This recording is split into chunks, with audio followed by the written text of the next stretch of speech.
आप सभी का स्वागत है मेरे चैनल अध्ययन दीप पर। आज का हमारा विषय है शब्द विचार। सबसे पहले शब्द की परिभाषा देखेंगे।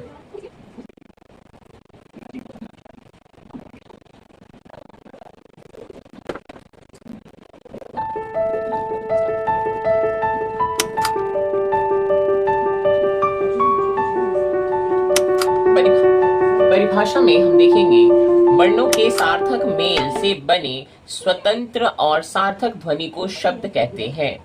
यहाँ पे कुछ शब्दों को आप ध्यान देंगे। यहाँ आया है सार्थक मेल, सार्थक मेल।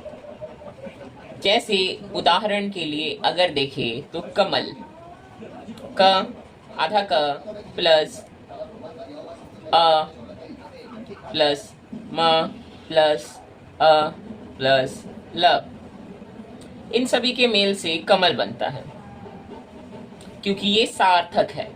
सार्थक जिनसे सटीक अर्थ निकले। जैसे कमल बोलते ही आपके मन में कमल का चित्र आ जाता है, कलम बोलते ही आपके मन में कलम का चित्र आ जाता है, फोन बोलते ही फोन आ जाता है। लेकिन अगर हम बोले मलक, फिर आप सोचेंगे मलक क्या होता है, इससे कुछ नहीं होता। तो ये कौन सा शब्द है? निरर्थक शब्द है। तो ये सार्थक शब्द है, ये निरर्थक शब्द है।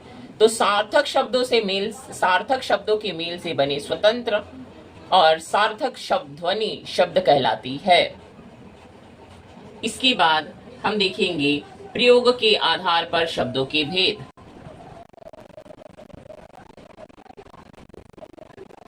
प्रयोग के आधार पर शब्दों के दो भेद होते हैं।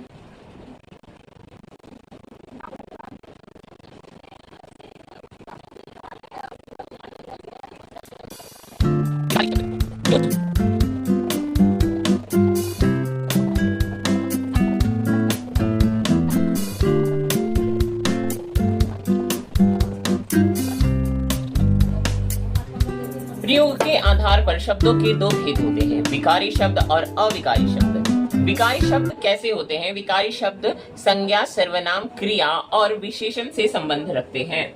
संज्ञा अगर देखा जाए तो उसमें होगा लड़का, लड़की या फिर नदी। इन सभी के नाम को बदला जा सकता है। जैसे लड़का को लड़के कर सकते हैं, लड़की को लड़कियां कर सकते हैं, लड़कियों कर सकते हैं। अगर नदी का उदाहरण ले तो नदी को नदियां कर सकते हैं, नदियों कर सकते हैं। सर्वनाम में वह, वे, तुम, तुम्हारा, मैं, हम लोग एक शब्द को अलग अलग शब्दों के रूप में बदल सकते हैं। क्रिया के रूप में देखें तो गया को गई या गए लिख सकते हैं, खाया को खाई या खाई लिख सकते हैं। इनके शब्दों में परिवर्तन हो सकता है। विशेषण जैसे मान लीजिए कि विशेषता बता रहा है कि एक लड़का दुबला है तो दुबला का दुबले, दुबली। पतला है तो पतला, पतले, पतली। मोटा है तो मोटे, मोटा, मोटी। तो इनकी विशेषताओं के शब्दों में भी परिवर्तन हो रहा है, तो ये विकारी शब्द कहलाएंगे क्योंकि इन शब्दों में परिवर्तन होता है। अविकारी शब्द क्रिया विशेषण, संबंध बोधक, समुच्चय बोधक, विस्मय बोधक होते हैं। मुख्य रूप से ये होते हैं क्योंकि इनके शब्दों में कोई परिवर्तन नहीं किया जा सकता।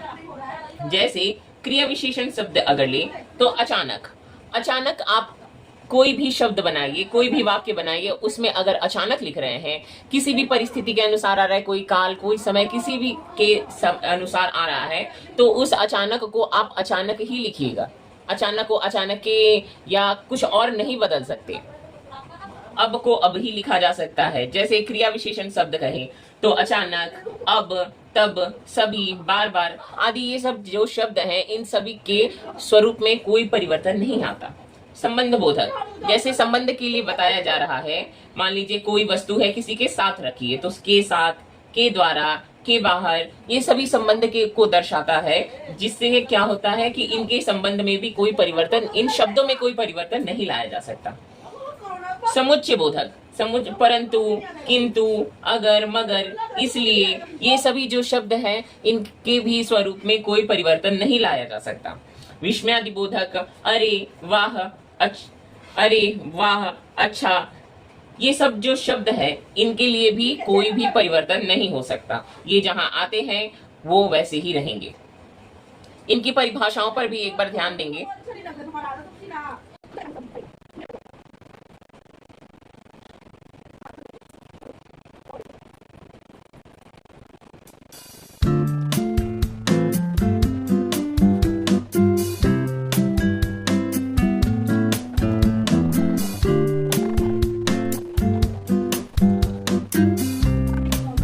विकारी शब्द की परिभाषा देखेंगे।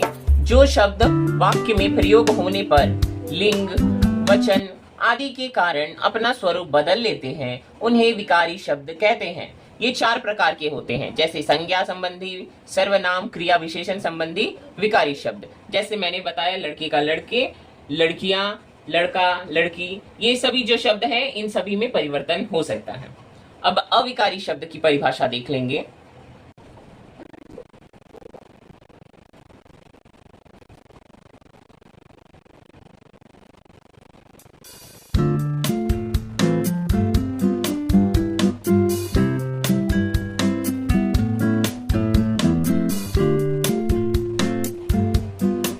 अविकारी शब्द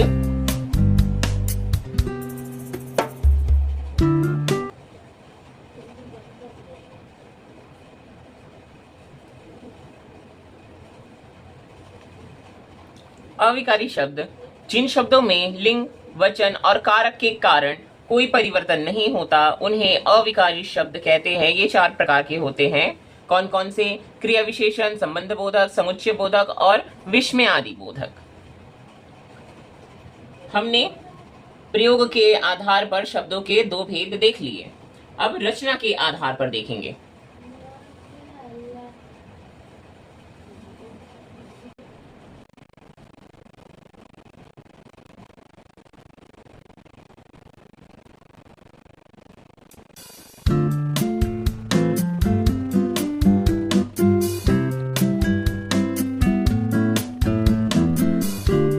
रचना के आधार पर शब्दों के 3 भेद होते हैं या 3 प्रकार होते हैं रचना या बनावट के आधार पर। रूढ़ शब्द, यौगिक शब्द और योग रूढ़ शब्द। ये सुनकर ही पता चल रहा होगा नंबर रूढ़ और यौगिक, इन दोनों के परस्पर मेल से ही ये तीसरा बना हुआ है। अब एक एक कर इनकी परिभाषा देखेंगे। नंबर 1, रूढ़ शब्द।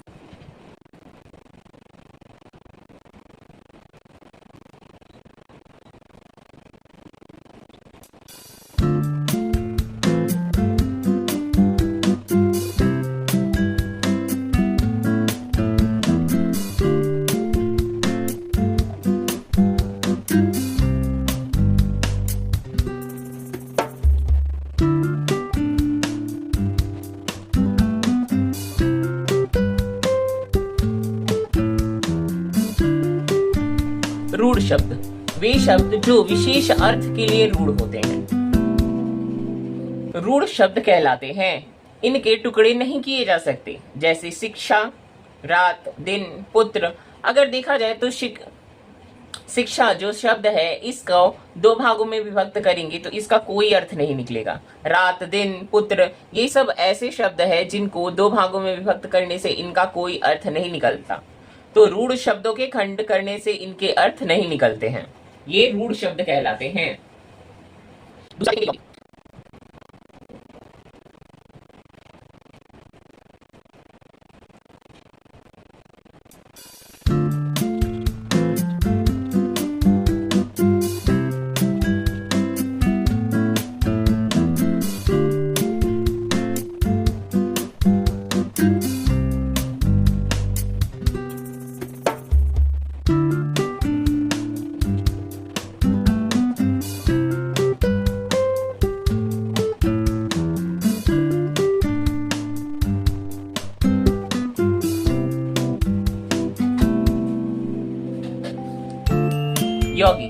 यौगिक 2 या 2 से अधिक शब्दों या शब्दांशों के मेल से बनते हैं।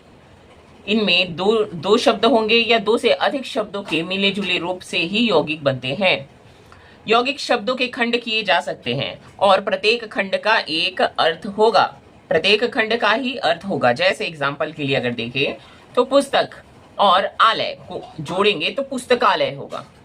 पुस्तक का अर्थ आपको पता है, आलय यानी निवास करना, जहां आलय यानी जहां रहता है या निवास करता है। तो पुस्तक जहां रहती है उसको पुस्तकालय कहते हैं।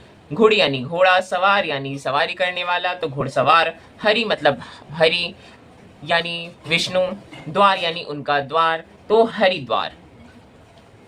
तीसरा देखेंगे, तीसरा आएगा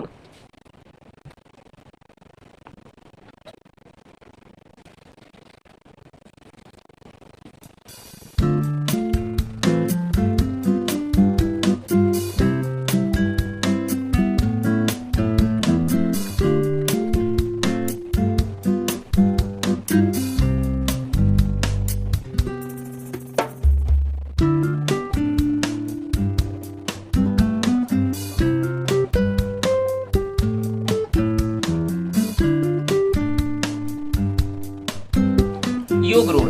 दो या दो से अधिक शब्दों या शब्दांशों के मेल से बनने वाले किसी विशेष अर्थ को ही, अगर विशेष अर्थ में ही रूढ़ होता है वो शब्द, तो उसे योग रूढ़ कहते हैं।